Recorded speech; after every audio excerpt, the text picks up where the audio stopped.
हाँ, ठीक है।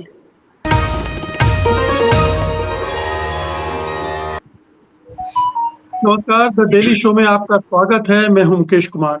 दोस्तों, अलीगढ़ मुस्लिम यूनिवर्सिटी के अल्पसंख्यक दर्जे को सही ठहराकर सुप्रीम कोर्ट ने मोदी सरकार को एक बड़ा झटका दिया है। मोदी सरकार एएमयू से उसका अल्पसंख्यक दर्जा छीनना चाहती थी और अगर वो कामयाब हो जाती तो बाकी अल्पसंख्यक संस्थानों का भी वही हाल करती। माफ कीजिएगा, मगर सुप्रीम कोर्ट के इस फैसले ने उसकी इस चाल को नाकाम कर दिया है। अलीगढ़ मुस्लिम यूनिवर्सिटी में इस फैसले को लेकर खुशियां भी मनाई जा रही हैं। ये सब जानते हैं कि चाहे जामिया हो या एएमयू, संघ परिवार की आंखों में ये गड़ते रहे हैं, खटकते रहे हैं और वो हमेशा मौका तलाशता रहा है कि कब उन्हें कमजोर किया जाए। इलाहाबाद हाईकोर्ट के एक फैसले ने उसे ये मौका दे दिया था। इलाहाबाद हाईकोर्ट ने बाकी चीजों को अनदेखा करते हुए 1967 के एक फैसले के आधार पर एएमयू के अल्पसंख्यक दर्जे को खारिज कर दिया था। अजीज पाशा बनाम यूनियन ऑफ इंडिया के इस केस में एएमयू के केंद्रीय विश्वविद्यालय होने को आधार बनाया गया था। मगर अब सुप्रीम कोर्ट ने साफ कर दिया कि अगर किसी अल्पसंख्यक समुदाय ने किसी संस्थान की स्थापना की है या उसका प्रशासन वो चला रहा है तो उसे अल्पसंख्यक ही माना जाएगा। मुख्य न्यायाधीश डी.वाई. चंद्रचूड़ की अध्यक्षता वाली 7 सदस्यीय बेंच ने 4-3 के बहुमत से यह फैसला सुनाया है। हालांकि यह भी कहा गया है कि अंतिम फैसला एक 3 सदस्यीय बेंच देगी, लेकिन मोटे तौर पर जो आधार है उस फैसले का, ये सुप्रीम कोर्ट की 7 सदस्यीय बेंच ने तैयार कर दिया है। तो अब सवाल उठता है कि इसके बाद क्या? क्या ये अल्पसंख्यक संस्थान जितने भी हैं अब सुरक्षित हो गए हैं या मोदी सरकार और संघ परिवार अब कोई दूसरा रास्ता निकालेगी इन पर अटैक का? यही है हमारी आज की चर्चा का विषय और उसमें हिस्सा लेने के लिए जो मेहमान हमारे साथ हैं, पहले मैं आपका उनसे तारुफ करा देता हूं। हमारे साथ जानी मानी सामाजिक कार्यकर्ता, वरिष्ठ पत्रकार शीबा असलम फहमी हैं। 2 और वरिष्ठ पत्रकार हैं हमारे साथ, शीलेश शर्मा हैं और प्रेम कुमार जी। आप सबका कार्यक्रम में बहुत बहुत स्वागत है। शिवा जी, इस फैसले पर सबकी निगाहें टिकी हुई थी कई वजहों से। हालांकि वक्त का मामला भी इससे जुड़ा हुआ है, इसलिए भी इस मामले को देखा जा रहा था। और आज जब ये फैसला आया है तो बहुत सारे लोगों ने राहत महसूस की है। इसे आप किस तरह से देखती हैं? क्या ये माना जाए कि एएमयू हो, जामिया हो या दूसरे धर्मों के भी जो संस्थान हैं उनको भी एक संरक्षण मिल गया है? बहुत शुक्रिया डॉक्टर मुकेश। ये एक निहायत ही सियासी फैसला है। ये बिल्कुल कानूनी और संविधान की रूह को सामने रख करके किया हुआ फैसला नहीं है। हाँ, ये कह सकते हैं कि जाते-जाते एक नए कीचड़ में फंसने के बजाय, एक नई दलदल में अपना नाम घसीटे जाने के बजाय उन्होंने सोचा कि ऐसा लटका करके जाना है कि ये मुसलमान भी ये कहें कि हाँ चलो फौरी राहत मिल गई, और जो लोग ये इस देश में अल्पसंख्यकों के लिए किसी भी तरह की व्यवस्था के विरुद्ध इस समय कार्रवाई कर रहे हैं, उनकी भी बाँछें खिली रहें कि 7 बेंच ने कहा है 3 वाली करेगी तय, और 3 की जो बेंच होगी वो ज्यादा मैनेजेबल हो जाएगी। तो ये एक निहायत ही सियासी फैसला है। सवाल ये पैदा होता है कि जो संविधान का अधिकार है भाषा, परंपरा और अपने आस्था को लेकर के, इन सब का इस पूरे मामले में अब ये बचा है कि मुसलमान या तो मदरसे खोलें सिर्फ, और मदरसे खोलें जहां वो अरबी वगैरह पढ़ाते हों और धार्मिक तालीम देते हों, तो वो उनको करने दिया जाए। हालांकि उसमें भी वो करने नहीं दिया जा रहा। देख रहे हैं आसाम में क्या चल रहा है और बाकी जगह क्या चल रहा है। तो एक गेटवाइजेशन की कोशिश है कि कोई भी मुस्लिम समाज का आदमी अगर ये सोचता है कि सेकुलर इदारे खोले जाएं, जहां इंजीनियरिंग की पढ़ाई हो, जहां लॉ की पढ़ाई हो, जहां मेडिकल की पढ़ाई हो, जहां सेकुलर सब्जेक्ट्स की पढ़ाई हो, जिससे एक समाज निर्माण होता है, देश का निर्माण होता है, और युवा इस ग्लोबल चैलेंज को जो दुनिया में है इस समय उसको फेस करने के लिए तैयार होता है, तो वो हतोत्साहित हो जाएगा। वो जमीन वक्फ करके करना चाहे तो उस पर भी सवालिया निशान है, और वो अगर कम्युनिटी पूरी अपनी जो भी उसकी सलाहियत है, जो उसके पास पैसा है, जो उसके पास ह्यूमन रिसोर्स है, वो लगा के करना चाहे तो वो भी हतोत्साहित हो जाएगी। तो किधर ढकेला जा रहा है?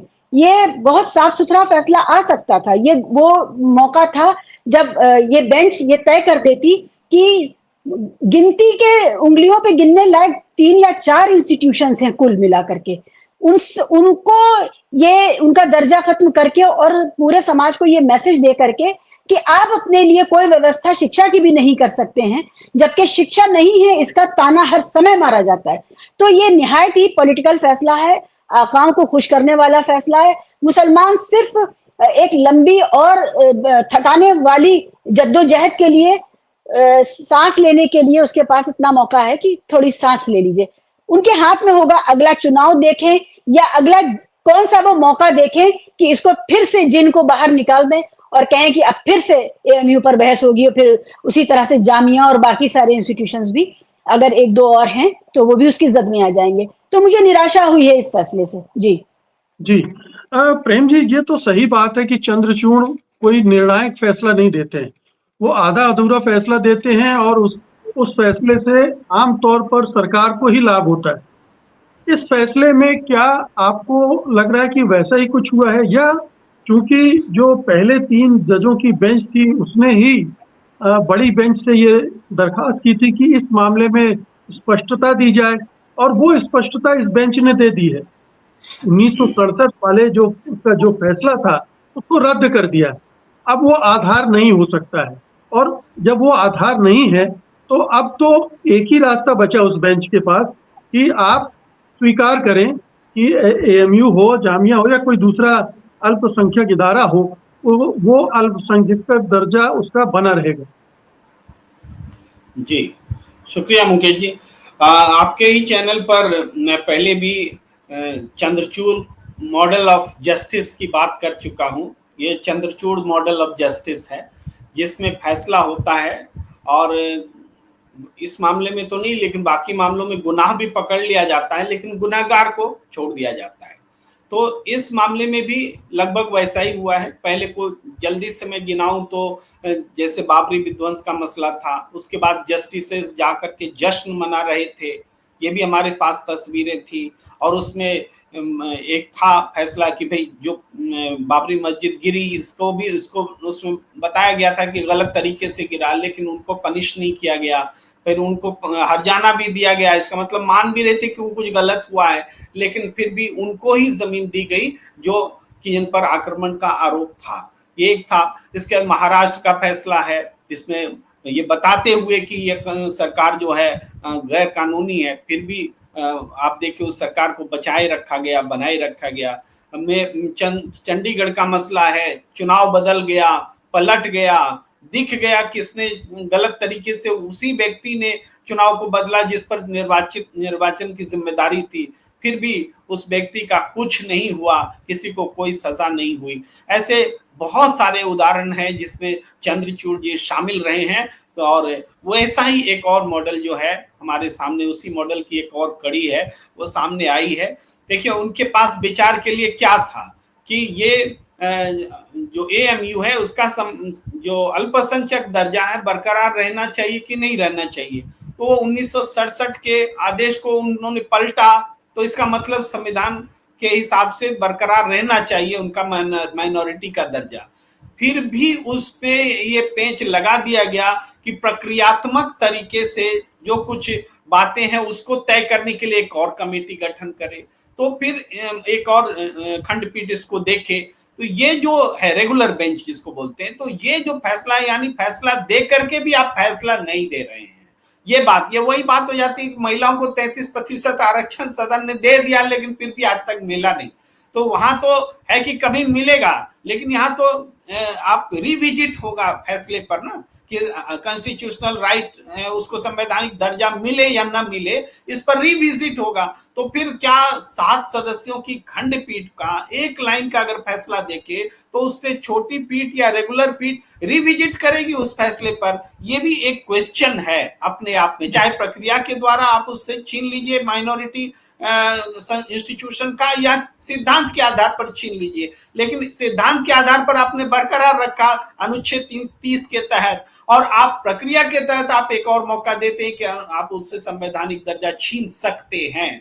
तो ये एक ऐसा निराशाजनक फैसला है जिसमें कि हम ये मानते हैं कि ठीक कहा शिबा असलम जी ने कि ये पॉलिटिकल फैसला ज्यादा लगता है, वक्त की जरूरत के हिसाब से फैसला ज्यादा लगता है, और इस वजह से इस फैसले के से निराशा ही हुई है। जी जी शैलेश जी, मेरी एक सीनियर एडवोकेट से बात हुई, उन्होंने पूरा प्रोसेस एक्सप्लेन किया कि ये 7 सदस्यीय बेंच के पास केवल ये एक स्पष्टीकरण के लिए मामला भेजा गया था कि आप बताएं कि अल्पसंख्यक दर्जा का आधार क्या होगा, किस आधार पर उसे खारिज किया जाएगा या दिया जाएगा।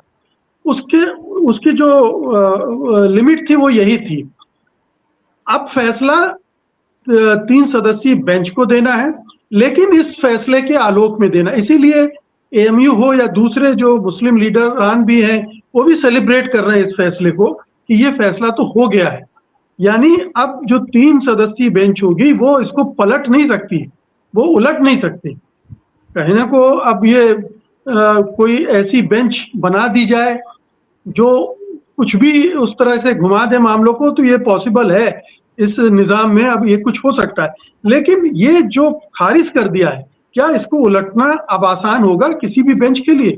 बड़ी बेंच कर सकती है, लेकिन छोटी बेंच। मुकेश जी देखिए, हालांकि पूरा कोर्ट का फैसला अभी सर्वोच्च न्यायालय का फैसला मैंने नहीं पढ़ा है, लेकिन जितनी उसकी आउटलाइंस मैंने पढ़ी है उस फैसले की, मुझे लगता है कि इस फैसले के अंदर बड़ी चतुराई के साथ बेस लाइन तय कर दी गई है कि एक अल्पसंख्यक विश्वविद्यालय या संस्था होने का आधार क्या होगा। अब आधार के लिए उन्होंने गाइडलाइंस दी हैं कि अगर ये इंस्टीट्यूट किसी अल्पसंख्यक समुदाय के द्वारा स्थापित किया जाता है या किया गया है, उसका प्रबंधन उसके द्वारा किया जा रहा है, तो वो पूरी हकदार आर्टिकल 30 के तहत हकदार है वो दर्जा पाने के लिए। तो चूंकि आधार तय हो चुका है और 7 बेंच की पीठ तय कर चुकी है, 3-4 के अनुपात से फैसला आया है, लेकिन मेजोरिटी फैसला यही है और मेजोरिटी फैसला मान्य होता है। अब जो 3 सदस्यीय जो समिति बैठाई गई है, जो बैठेगी अब और जो फैसला देगी, उसके पास लिमिटेड ऑप्शंस हैं, बहुत सीमित मतलब दायरा है।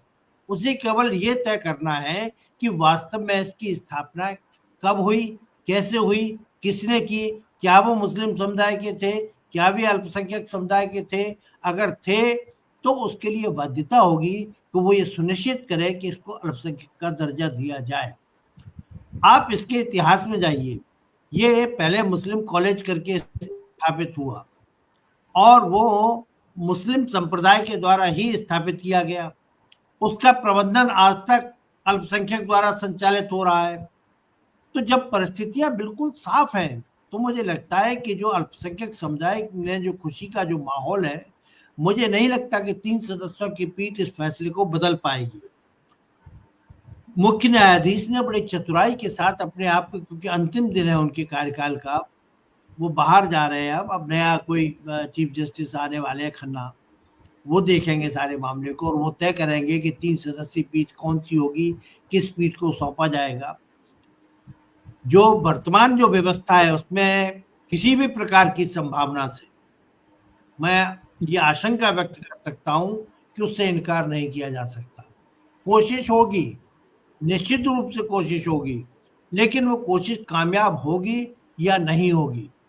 कोशिश कामयाब क्यों नहीं होगी? क्योंकि उसका आधार तय कर दिया गया है। किसी भी न्यायालय द्वारा जब कोई फैसला दिया जाता है तो उसका एक आधार होता है, लेकिन बहुत से ऐसे मामले हैं जिनमें आधार को दरकिनार करके नए आधार गढ़ दिए जाते हैं और उनके आधार पर फैसला, परिस्थितिवश फैसला बता करके उनको फैसला कर दिया जाता है। तो इस बात से इनकार भी नहीं किया जा सकता कि 3 सदस्यीय जो पीठ होगी वो एक बड़ी बेंच के फैसले को पलट दे, लेकिन इसकी संभावना बहुत कम है, मुझे नहीं लगता। और ये केवल एक अलीगढ़ मुस्लिम विश्वविद्यालय के मामला नहीं है, इसका बड़ा व्यापक असर होने वाला है। भारत का संविधान भी यही कहता है।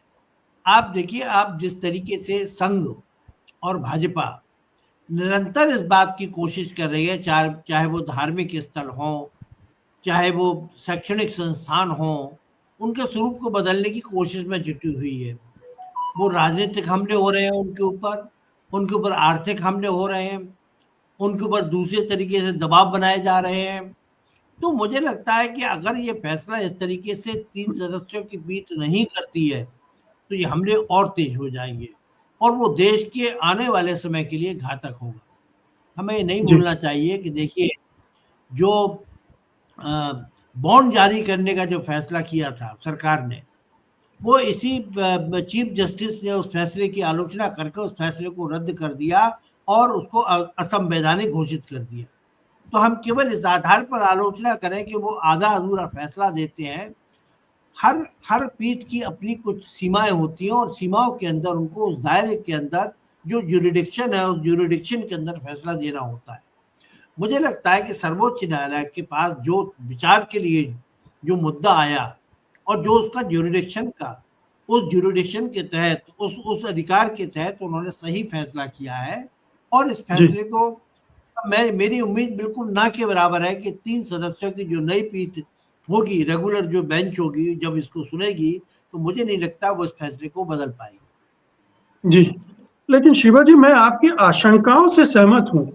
इस निज़ाम में जिस तरह की साजिशें बुनी जाती हैं, जिस तरह की चीजें नई नई खड़ी कर दी जाती हैं, उसमें 2 चीजें हो सकती हैं कि या तो एएमयू जो सबूत पेश करे उनको ही खारिज कर दे बेंच कि ये तो उसकी अर्हता को पूरा नहीं करती है, तो ये भी एक बहाना ढूंढा जा सकता है। दूसरा, इसको लंबा खींच दिया जाए कि ठीक है, अब अगले 10 साल इस पर सुनवाई होती रहेगी, फिर एक लार्जर बेंच को दूसरा क्वेश्चन भेज दिया जाए, तो ये खेल चल सकते हैं। लेकिन शिवा जी, मेरा एक सवाल है कि अगर ये फैसला आज आया है और इस पे मतलब एएमयू में तो सेलिब्रेशन है, ये बहुत जगह इसको माना जा रहा है कि एक पॉजिटिव फैसला आ गया, तो क्या ये उस सरकार के लिए बड़ा झटका नहीं है जो आमादा थी किसी भी तरह से एएमयू से, जामिया से ये दर्जा छीनने के लिए? क्या उसके लिए एक बड़ा झटका नहीं है? मुकेश जी, इसके इर्द गिर्द जितनी भी बातचीत कराई जा रही थी या पब्लिक डिस्कोर्स में नैरेटिव बिल्ड किया जा रहा था, ये भाजपा के जरिए नहीं बल्कि हिंदुत्ववादी जो एलिमेंट्स हैं, जो भाजपा से भी ज्यादा हिंदुत्व की मांग करते रहते हैं और वो उनसे ज्यादा आगे बढ़ के कट्टरता की बात करते हैं, ये उनके जरिए कराया जा रहा था। उस परिप्रेक्ष्य में अगर आप देखें तो लग रहा था भाजपा तो मासूम है, ये तो केस का मामला है, कोर्ट में चल रहा है, ठीक है। तो ये जो नैरेटिव बिल्ड किया जाता है धीरे धीरे धीरे, जैसे तेजो महल का नैरेटिव हुआ या और कोई नैरेटिव हुआ, तो वो बिल्ड इसी तरह कराया जाता है कि देखिए ये सेंट्रल यूनिवर्सिटी है और इसके बावजूद, तो भाई ये यूनिवर्सिटी तो देश में ये सरकार और भारत का संविधान लागू होने से पहले से काम कर रही है ना। तो ऐसा नहीं है कि किसी एक्ट के जरिए अभी अभी बनाई गई यूनिवर्सिटी हुई, तो पहले से काम कर रही थी ये यूनिवर्सिटी, और ऐसी कुछ और यूनिवर्सिटीज भी हैं। मेरा ये कहना है कि जहां साफ सुथरा फैसला आ सकता था, और इससे सिर्फ मुसलमानों को ही नहीं, हर तरह की माइनॉरिटी के इंस्टीट्यूशन, जो खालसा कॉलेज स्कूल्स हैं, जो क्रिश्चियंस के मिशन स्कूल्स कॉलेज हैं, कॉन्वेंट्स हैं और डिग्री कॉलेजेस हैं, इन सब को एक ब्लैंकेट राहत दी जा सकती थी। और ये बात हो सकती थी कि किसी को भी ये चिंता करने की जरूरत नहीं है इस देश में कि वो अपने समाज के बच्चों को पढ़ाने के लिए, और सेकुलर, ये सब सेकुलर शिक्षा देते हैं ये सारे इंस्टीट्यूशंस। सेकुलर शिक्षा जो एनसीईआरटी का और जो यूनिवर्सिटी सिलेबस जो मान्य होता है वो सिलेबस चला रहे हैं, इससे क्या दिक्कत है? और एएमयू हो चाहे वो किसी और कॉलेज हो, सब जगह सिर्फ मुसलमान नहीं पढ़ रहे हैं, पूरे देश की जो डाइवर्सिटी है वो वहां पढ़ रहे हैं, वहां हिंदू मुसलमान सिख ईसाई सब पढ़ रहे हैं। ये जो विवाद खड़ा हुआ 2005 में, वो इसलिए खड़ा हुआ कि एएमयू में अल्पसंख्यकों के लिए 50% रिजर्वेशन करने की बात की गई और उसको लेकर फिर चैलेंज किया गया हाई कोर्ट में। जी 65% बात आ गई थी, 65%। तो वहां से ये विवाद खड़ा हुआ। जी जी, देखिए एक प्रश्न और इसी से जुड़ा हुआ, वो भी मैं क्लियर कर दूं। दूसरा ये कि एससी और एसटी के लिए जो रिजर्वेशन दूसरी यूनिवर्सिटीज में है, वो माइनॉरिटी के जो इंस्टीट्यूशंस है वहां नहीं। ये दो प्रॉब्लम। हाँ जी, तो एससी एसटी के रिजर्वेशन जब दूसरी यूनिवर्सिटीज में है और देश के प्रधानमंत्री मानते हैं कि मुसलमानों में जातिवाद है, तो यही रिजर्वेशन उन्होंने मुसलमानों को उन यूनिवर्सिटीज में क्यों नहीं दिया? दे देते हैं। अगर अगर जाति के आधार पे जो पिछड़ापन है, अगर उसकी चिंता बहुत है और वो चुनावी रैलियों में उजागर होती है वो चिंता, तो फिर सब जगह होनी चाहिए। तो वहां तो कोई रिजर्वेशन है ही नहीं। तो आप एक तरफा बात कर रहे हैं ना, आप मानते भी हैं कि ये पिछड़ापन है और ये ऐतिहासिक पिछड़ापन है, जाति के आधार पे है, क्योंकि हर धर्म समुदाय में जाति है भारत के अंदर, ये अकाट्य सत्य है। तो आपने फिर इंसाफ की बात करिए ना, कि वहां पर भी मुसलमानों को दे दीजिए और यहां पर सबको दे दीजिए, तो ये तो होती है इंसाफ की बात। लेकिन आप कहें नहीं नहीं, मुसलमान तो वहां कॉम्पीट करेंगे ना, उनको इकोनॉमिकली वीकर सेक्शन का आरक्षण मिलेगा, ना जाति का कोई आरक्षण मिलेगा। लेकिन यहां पर आकर के सब लोगों को जगह, तो सिर्फ 2 या 3 यूनिवर्सिटीज हैं, ठीक है, वहां पर अगर और खासकर ये सवाल मुसलमान लड़कियों के हवाले से बहुत जरूरी है कि मुसलमान परिवारों में लड़कियों को की शिक्षा को लेकर के एक बहुत बड़ा सुरक्षा का जो सवाल बना हुआ है और जो कि बढ़ता चला जा रहा है। 21वीं सदी में हम मुसलमान लड़कियों की पढ़ाई के ऊपर जो हमले हुए हैं केरल में और कर्नाटक में और सब जगह जो हमले हुए हैं, उसको देखते हुए, हालांकि मैं किसी भी तरह से बुर्का पर्दा इस तरह की सपोर्टर नहीं हूं, मगर ये कह रही हूं कि जो समाज इस जहां के पर लड़कियां इस तरह की चीजों से जूझ रही हूं, उनसे इस तरह के इंस्टीट्यूशंस में आप उनकी सीटें कम करवा दें, ये कोई अच्छी बात नहीं है। हमारे देश में और बहुत सारी यूनिवर्सिटीज क्यों नहीं खुलनी चाहिए? जहां जो यूनिवर्सिटीज हैं वो नाकाफी है, वहीं पर आप सबको लड़वा क्यों रहे हैं? ये बुनियादी समझ क्यों नहीं है कि हमें ज्यादा यूनिवर्सिटीज चाहिए? आप एएमयू से बेहतर यूनिवर्सिटी बनाइए ना, और सबको वहां पिछड़ेपन के आधार पर आरक्षण दे दीजिए जातिगत। तो मेरा सवाल यही रहेगा कि इस देश का प्रधानमंत्री जब मान रहे हैं कि मुसलमानों में जातिवाद है, पसमानदा है, तो भाई हम पसमानदा लोगों को भी तो जगह दे दीजिए बाकी सारे इंस्टीट्यूशंस में। वो तो आप करते नहीं है। तो ये जो आप जो मुसलमान पसमानदा को, जो पिछड़ी परिवारों की बच्चियों को जो एक सुरक्षित माहौल में की वजह से माँ बाप भेज पाते हैं, आप वो भी खत्म कर रहे हैं। तो मुझे एक इसमें लड़कियों के हित का भी एंगल नजर आ रहा है, वो बहुत बुरी तरह से हर्ट हो जाएगा। जी जी प्रेम जी, ये कुछ ऐसे पेज हैं जो बार बार जो माइनॉरिटी संचालित इंस्टीट्यूशन हैं उनको लेकर उठते हैं।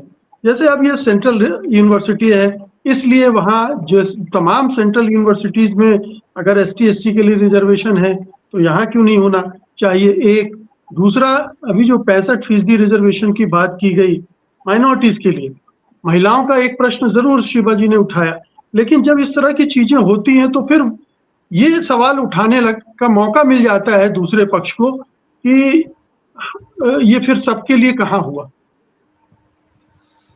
जी मुकेश जी, देखिए एक बात और इसमें उठाने की जरूरत है कि सेंट्रल यूनिवर्सिटी होते हुए भी माइनॉरिटी का दर्जा आज माना गया 41 साल बाद, 41 इयर्स। तो 41 इयर्स तक एएमयू तो सफरर रहा ना। ना आप देख, ऐसा नहीं है। 2005 के बाद सेंट्रल यूनिवर्सिटी की सारी सुविधाएं मिल रही थी। हाँ, ये जरूर है कि उसमें भी भेदभाव हो रहा था। बीएचयू में पर स्टूडेंट जो पैसा दिया जा रहा है, एएमयू में उसका लगभग आधा दिया जा रहा है। ये भेदभाव जरूर हो रहा है, लेकिन सेंट्रल यूनिवर्सिटी के तहत जो इमदाद या मदद या जो अनुदान मिलता है वो मिल रहा है वहाँ। जी जी, मैं उसी बात को कह रहा हूँ। सेंट्रल यूनिवर्सिटी बीएचयू भी है, एएमयू भी है, जामिया भी है और सब है। तो सब जगह सुविधाओं में इतना बड़ा फर्क क्यों कि पर स्टूडेंट जो ऐड है, मदद है, उस मदद में इतना बड़ा फर्क। और आप जब 1967 से लेके अब तक माइनॉरिटी का दर्जा छीन लेते हैं तो उसकी हैसियत जो हो जाती है लगभग बाकी यूनिवर्सिटी के समान हो जाती है।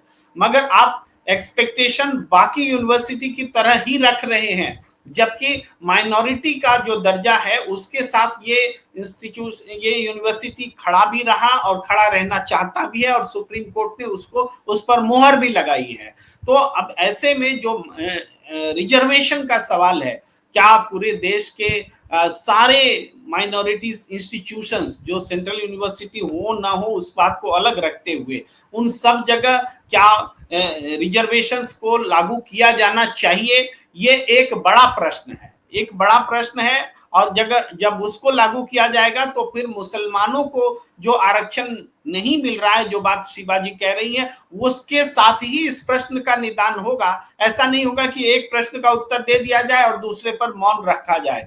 तो फिर तो एक समग्रता में, इंटीग्रेटेड फॉर्म में एक पूरे रिजर्वेशन पॉलिसी पर विचार करने की जरूरत आ जाती है। अगर हम इस सवाल को आइसोलेटेड वे में बोलेंगे कि एएमयू में ही क्यों नहीं लागू हो रहा है, तो एएमयू का जो माइनॉरिटी स्टेटस है उसका मतलब फिर क्या रह जाता है, ये एक प्रश्न रहता है। जी जी शैलेश जी, क्या मैं उस प्रश्न पर वापस लौटता हूं कि अगर मोदी सरकार का ये एजेंडा था कि इन इंस्टीट्यूशन को खत्म करो, कमजोर करो, या अपने हाथ में पूरी तरह से अपनी मुट्ठी में ले लो, सब हम तय करेंगे, बीसी हम बनाएंगे, एडमिनिस्ट्रेशन कैसे चलेगा, एडमिशन कैसे होंगे, कौन वहां पर प्रोफेसर होंगे, ये सब हम तय करेंगे, ये कोशिश तो उसकी यही है। क्या उस कोशिश को झटका लगा है?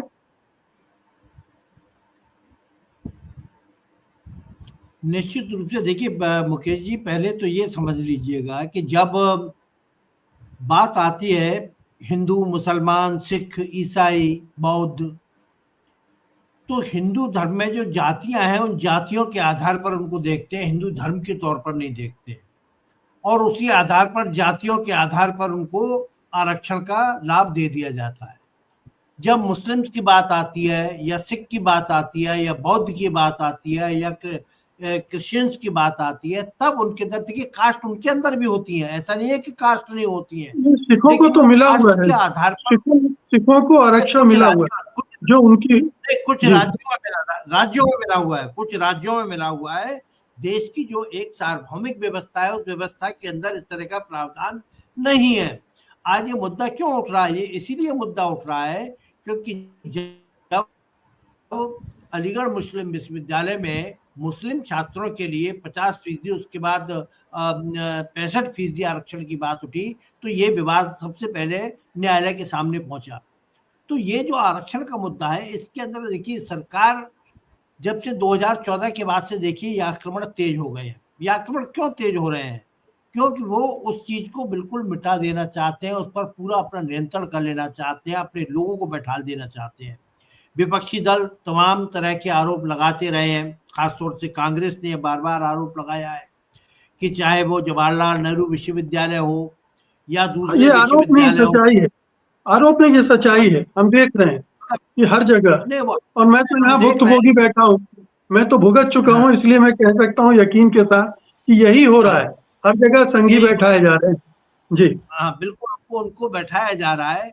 तो उनकी कोशिश ये है, अब जैसे जामिया की बात करें तो जामिया विश्वविद्यालय में आज वाइस चांसलर कौन है, उनकी पृष्ठभूमि क्या है, तो ऐसे तमाम सवाल हैं।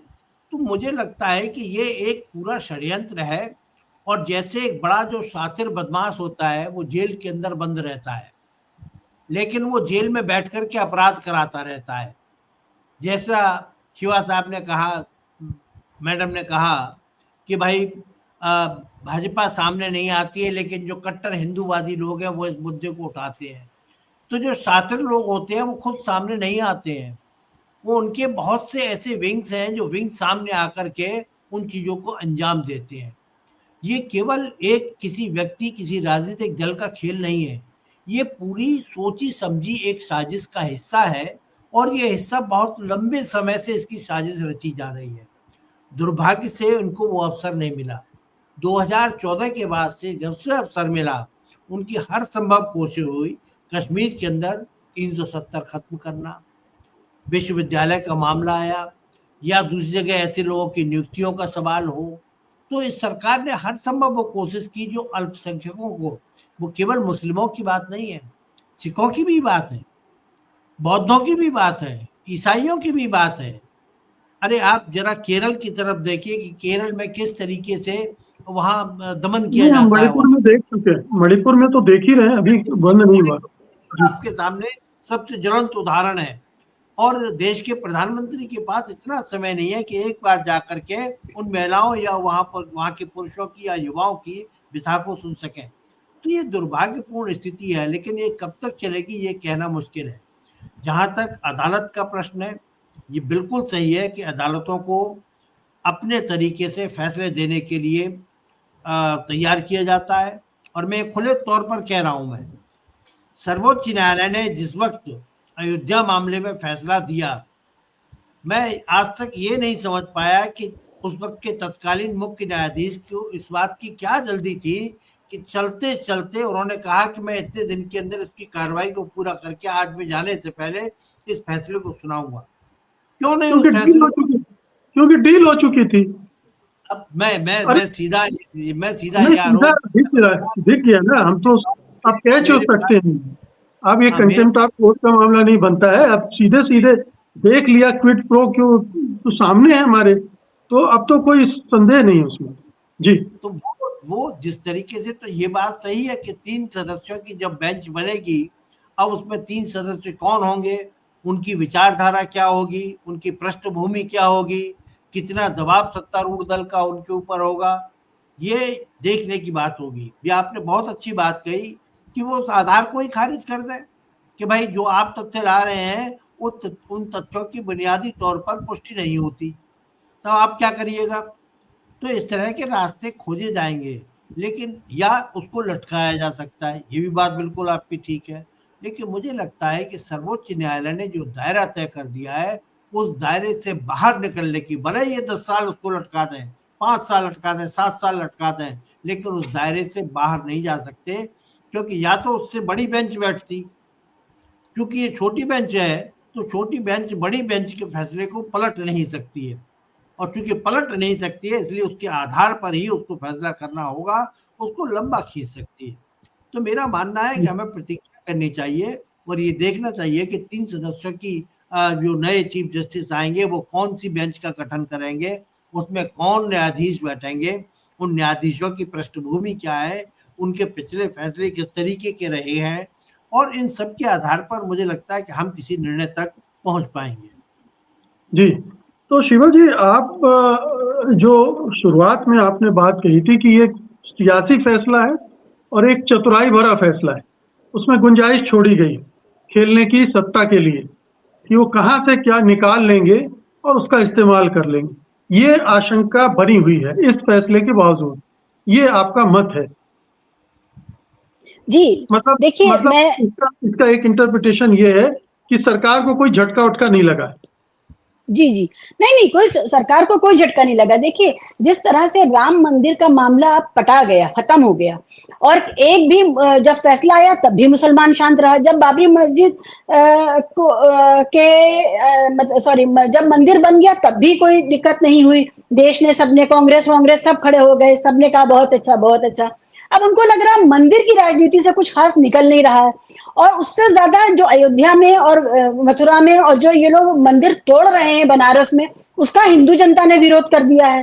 तो ये जो सब कुछ हुआ, तो उनको ये समझ में आया है कि अब इसमें उतनी अपील नहीं बाकी बची है। अब वहां की जो राम मंदिर के लिए जो फ्लाइटें शुरू हुई थी वो धड़ाधड़ बंद हो गई हैं। मैंने इसके ऊपर पूरा पॉडकास्ट किया है। तो अब वहां का कुछ चाम नहीं बचा है। तो अब चाम क्या है? अभी कौन सा छिछड़ा है जिसको सामने डाल करके ये अपने अंदर की जो हिंदू, इनसे ज्यादा हिंदूवादी तत्व हैं, उनको ये कैसे आकर्षित करें कि अभी भी हम तुम्हारे लिए काम कर रहे हैं। तो ये उसके लिए उनके आगे ये डाला गया है। अब आप ये बताइए कि कल को अगर ये और मुझे लगता है कि इसमें सबको सचेत होना चाहिए, क्योंकि ये सिर्फ एएमयू का मामला नहीं, ये तो प्रेसिडेंट सेट करने का मामला है। एक बार नजीर बन गई, उसके बाद कौन सा इंस्टीट्यूशन है जिसको ये अपने इसी तरह से अपने पंजों के अंदर नहीं करना चाहेंगे। और भी लुक्रेटिव इंस्टीट्यूशंस हैं, ऐसा नहीं है कि यही एक है, दूसरे धर्मों के भी हैं, उनके पास भी वो है, रियल एस्टेट है। तो ये सारा मामला उस तरह का है। जेएनयू जैसे ऑर्गेनाइजेशन में या जामिया में जिस तरह से एबीवीपी के लफंगे बिठाए जा रहे हैं, आप देखिए पूरा तबाह कर दिया इन्होंने। पता नहीं कैसे एएमयू में अभी भी पढ़ाई चल रही है, सत्र चल रहा है और सुचारू रूप से चल रहा है। तो ये और उसमें हिंदू मुसलमान सब पढ़ रहे हैं, जैसा कि सबको पता है। ये कोशिश वही है कि अब अगर आप राइट विंग के चैनल्स पर जाकर के देखिए, तो अब उनके अंदर एक खुजली है कि कोई बड़ा मुद्दा लाए सामने, कोई ऐसी चीज हो जिसके आधार पे वो हिंदू जनता को आत्मग्लानि में भर के कोशिश कर सके कि वो नफरत में दोबारा से उबले। वो उबाल देने की ये कोशिश है। अभी कश्मीर का इलेक्शन देखिए, कश्मीर में सुचारू रूप से इलेक्शन हो गया, तो अब कश्मीर में भी अब देख रहे हैं कि जो वहां की असेंबली में करवाया जा रहा है, ये सारा कुछ वही है कि उबलता रहे, खौलता रहे, कहीं किसी तरह से शांति ना आ जाए। शांति ही उनको नुकसान करेगी। जैसे ही शांति आएगी, लोग अपने मुद्दे उठाएंगे, अपने सवाल उठाएंगे। तो मेरा तो मत साफ है कि चंद्रचूड़ साहब ने अपनी अगली जो उनकी पोस्ट रिटायरमेंट जगह है उसको निश्चिंत करते हुए कुछ उन्होंने किया है, लेकिन ये बड़ा दुर्भाग्यपूर्ण है, इसको नहीं होना चाहिए था। और ये एक माइनॉरिटी का नहीं, सारी माइनॉरिटीज का सवाल है। आप जरूर दे दीजिए SC ST OBC और बाकी सारे आरक्षण, और वही आरक्षण फिर आप मुसलमानों को भी दे दीजिए, क्योंकि आप खुद मानते हैं कि सैयदों ने बड़ा जुल्म किया है हम पसमानदा लोगों के ऊपर, तो हम पसमानदा लोगों के लिए आप वहां पर कुछ कर दीजिए। मेरा ये है, अगर आप वो नहीं कर रहे हैं व्यवस्था, तो ये व्यवस्था धूर्ततापूर्ण है, इसको व्यवस्था नहीं माना जाएगा। एक चीज, दूसरी बात ये भी है कि देखिए, जैसे ही हम लोग बात करते हैं स्पेंडिंग की, शिक्षा में, स्वास्थ्य में स्पेंडिंग की बात करते हैं, हमारे लोग इस पर नहीं आ पाए कि आपका एक्सपेंडिचर कम क्यों हो रहा है। आप जो है उसी में बंदर इस तरह, मतलब इस तरह बंदरबाट चल रही है कि थोड़ी रोटी इसकी बढ़ गई, फिर इसकी बढ़ गई, और फिर रोटी खत्म हो गई। ये वो वाली बंदरबाट चल रही है। आज नहीं तो कल देखिएगा, ये PPP मॉडल पे ले जा करके इनको कॉर्पोरेट के हवाले करने का पूरा इंतजाम है इन सभी यूनिवर्सिटीज का। तो ये चीज नजर में रखिए। आज से कुछ 3-4 साल 5 साल में ही ये PPP मॉडल पे ले जाएंगे। इन्होंने फंडिंग बिल्कुल सुखा दी है, खत्म कर दी है। भारत अब अपने छात्रों पर कम से कम खर्च कर रहा है। जी बिल्कुल। प्रेम जी, ये जो 2 एजेंडा शिवा जी ने बताया वो तो है ही, लेकिन उससे बड़ा एजेंडा RSS का ये है कि सारे इंस्टीट्यूशन को कैप्चर करना है, वहां अपने लोग बैठाने हैं। और एकेडमिक्स एक ऐसा एरिया है जिससे संघ परिवार बड़ा दुखी रहता था, क्योंकि ये वो अड्डे हैं जहां से उसे हर बार चुनौती मिलती रही है। तो बहुत सारे इंस्टीट्यूशन को उसने कैप्चर किया है, कुछ रह गए हैं, उनको भी अब करना है। तो ये जो माइनॉरिटी के इंस्टीट्यूशंस हैं, उनमें भी अपने लोग बैठाने का, उनको कैप्चर करने का एजेंडा ज़्यादा महत्वपूर्ण है उसके लिए, जो कि लंबे समय तक काम करेगा। अगर आज एक प्रोफेसर की नियुक्ति उन्होंने कर दी, तो वो 30, 35, 40 साल तक संघ की सेवा में रहेगा। मुझे एक लाइन मुझे ऐड कर लेने दीजिए बस। मैं ये क्या बताना चाह रही हूँ कि देखिए, जो बड़ी यूनिवर्सिटीज हैं उसमें यहाँ पर इन्होंने अपने लोग बिठाए। ये सिर्फ इतना नहीं है कि उससे करिकुलम और जो शिक्षा दी जा रही है, जो शाखाएं लग रही हैं यूनिवर्सिटी के अंदर, वो सिर्फ मामला नहीं है। मामला ये भी है कि वो लोग जो ये कहते हैं कि आपने फंड कम कर दिया है, हमारे बच्चों के लिए फंड स्टूडेंट्स के लिए जारी करिए, आप जो स्कॉलरशिप खत्म कर रहे हैं, जो हॉस्टल, ये सब, वो उस समय कोई बोले नहीं। अगर पिछली वाले लोग होते जो पिछले उसके तौर तरीके के आदि हैं, वो ये कहते, तो ये जो ना बोले, चुप रह के, इस समय JNU में कोई आवाज नहीं उठा रहा है कि बच्चों के लिए, स्टूडेंट्स के लिए कोई फंड अब खत्म किया जा रहा है, कोई फंड नहीं बचा है। लेकिन वाइस चांसलर भी लाचार होकर के मीटिंगों में ये बातें कहती हैं, आप तो जानते हैं कि अब हमारे हाथ में कुछ नहीं है। तो वो वाइस चांसलर इसी तरह के उनको चाहिए, उनको डीन उसी तरह के चाहिए, उनको चेयरपर्सन फैकल्टी उसी तरह की चाहिए जो बोले नहीं। तो सिर्फ एकेडमिक माहौल को खराब करने का मामला नहीं है,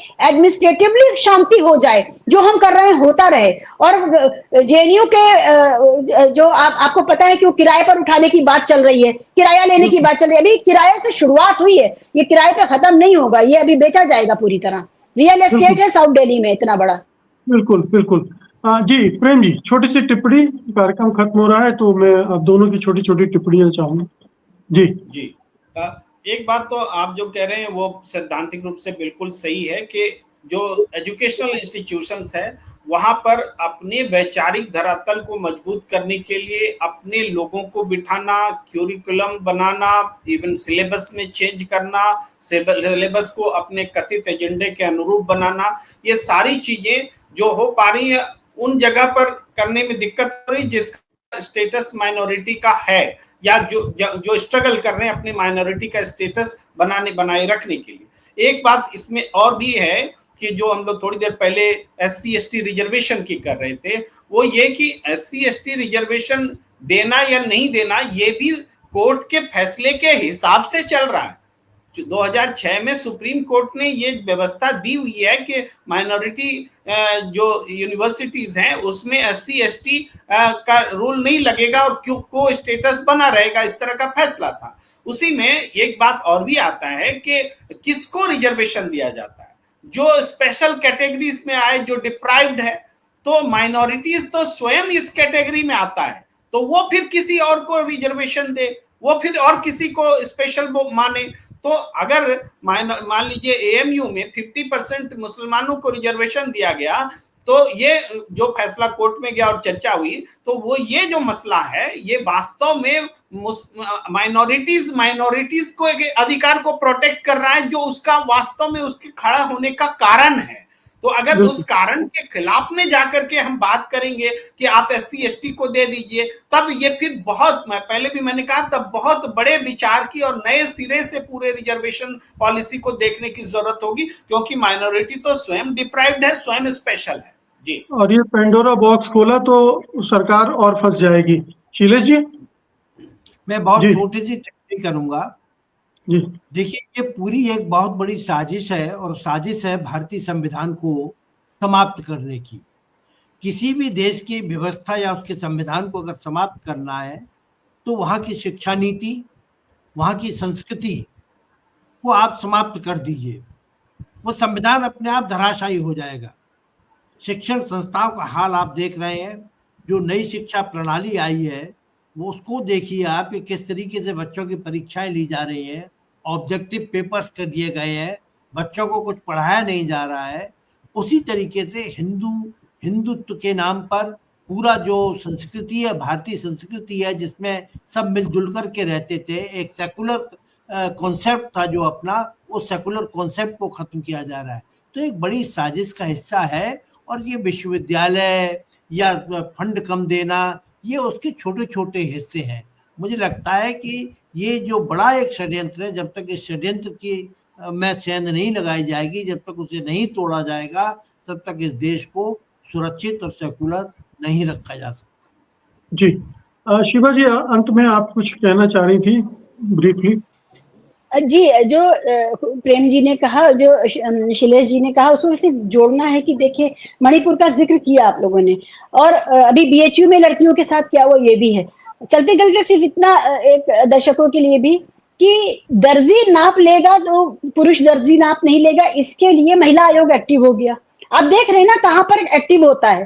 तो महिला आयोग दर्जी नाप लेगा तो पुरुष दर्जी नाप नहीं लेगा, इसके लिए महिला आयोग जिंदा है, उसने हमें बताया। लेकिन बाकी हर मामले के लिए सारे आयोग, हर तरह के आयोग मर चुके हैं, कोमा में हैं, ये भी हम लोग देख रहे हैं। तो देखिए, निदान कहीं नहीं है। निदान सिर्फ उसी चीज का है जो एजेंडा राइट विंग आगे करेगा, बस उसी चीज में सारे इंस्टीट्यूशंस एक्टिव किए जाएंगे, उसमें सुप्रीम कोर्ट से लेकर सारे कमीशन तक है। जी, बस यही कहना है। बहुत बहुत शुक्रिया आज की इस गर्मा गर्म बहस के लिए, आप सबका धन्यवाद। नमस्कार।